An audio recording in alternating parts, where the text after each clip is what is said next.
Usted acaba de estar en la Corte Penal Internacional de la ciudad de La Haya, me imagino que para hablar de su país. Sí, efectivamente he estado hoy en la Corte Penal y también en el Tribunal Penal Internacional para la antigua Yugoslavia, porque yo fui testigo contra Milosevic, fui testigo en la defensa del comandante Oric, que era el que defendía Srebrenica, y voy a ser testigo contra Karadzic. Pero también vine en visita a la Corte Penal Internacional. Ayer estuve con el juez Baltasar Garzón, el fiscal Moreno está en Kampala, lo veré más próximamente, pero es un tema que tenemos muy presente los venezolanos, que venimos sufriendo y viviendo una tragedia que ya lleva 10 años, de un gobierno que ha violado todas las normas posibles de derechos humanos, que ha cometido para mí el peor delito, que es la incitación del odio a la división de los venezolanos. Y últimamente estamos pensando demandar al presidente Chávez por corruptor de menores. Y la gente dirá, ¿cómo es eso de corruptor de menores? Por ejemplo, hace 3 semanas el presidente Chávez ordenó el asalto a mi finca, que es una finca pequeña en Venezuela, armado, pero no contento con eso, al día siguiente metieron 300 niños pobres en la alberca y el presidente Chávez en televisión incitándolos al saqueo, diciendo bravo, qué bueno, hemos recuperado un territorio para la revolución, en una demostración que yo llamé una cátedra de enseñar a los niños a saquear, realmente un delito terrible. Varias aclaraciones sobre este panorama que usted describe. Cuando el presidente Chávez llega al gobierno, existía una suerte de unanimidad nacional e internacional de que Chávez era producto de las circunstancias históricas, de que concretamente la élite política venezolana se había farreado la historia. ¿Usted sigue compartiendo ese criterio? Hay días que amanezco pensando eso, hay otros días que reflexiono un poco más, pero sin la menor duda yo creo que no solamente en Venezuela, los partidos políticos usaron la franquicia electoral y la fueron devaluando, un poco la fatiga de metal acabó con el sistema.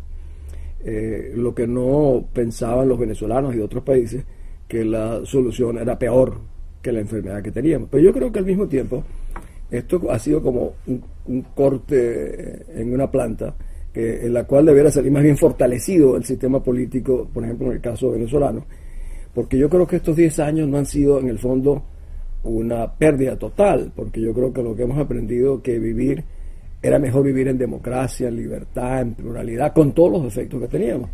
Y yo espero que ahora que hayamos visto los defectos anteriores, podamos salir más fortalecidos.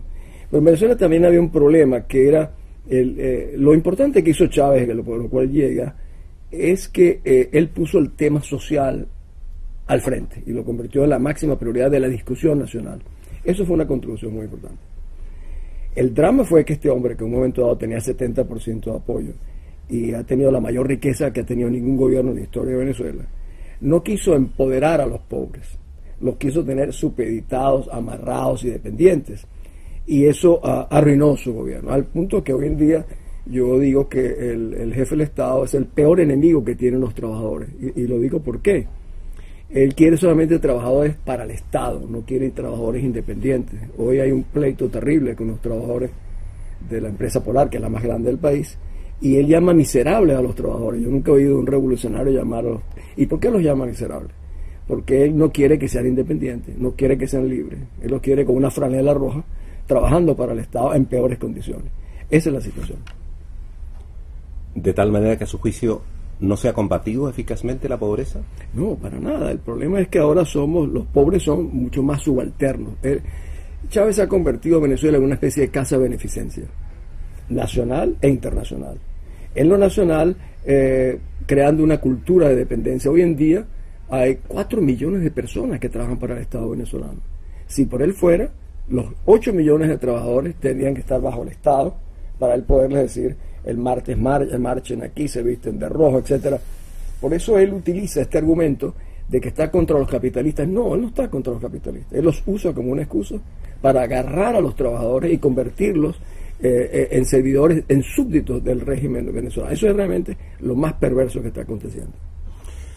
Usted decía en algún momento de sus respuestas la gran contribución es haber puesto sobre la mesa, en la discusión nacional e internacional, el tema social, el tema de la gente humilde.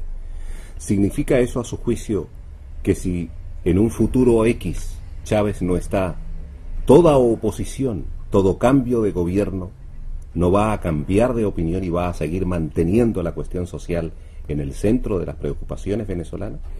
Hoy en día no hay la menor duda de que el tema social, el tema de la pobreza, el tema de la igualdad, no lo discute ningún partido, no lo discute ningún venezolano. Evidentemente, pero tiene que ser un objetivo con respeto a la dignidad humana, no queriendo convertir a los más pobres en súbditos, que es lo que ha hecho el señor Chávez.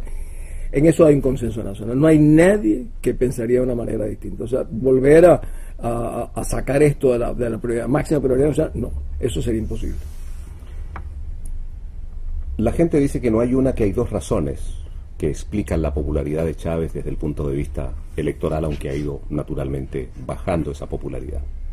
Una es efectivamente lo que hablábamos recién, el tema social. Dos, la incapacidad de la oposición de articular una alternativa real a Chávez. ¿Ha cambiado esa situación?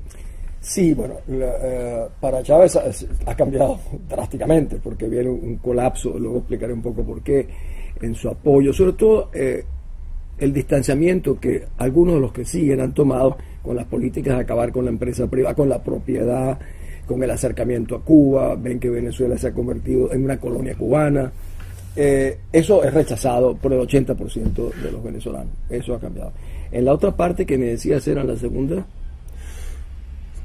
la incapacidad de una actuación conjunta, articulación. Yo creo que el grave problema que hemos tenido nosotros es que no hemos tenido una oposición, hemos tenido una colección de opositores.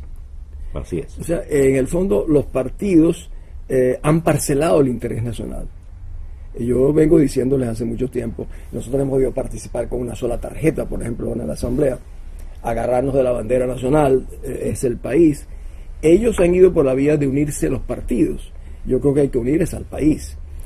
Y el día que nosotros tengamos, como yo aspiro, una oposición articulada en función exclusiva del interés nacional, en ese día arreglaremos los problemas. Porque en ese sentido también es criticable, se asegura, lo que ha sucedido con la juventud.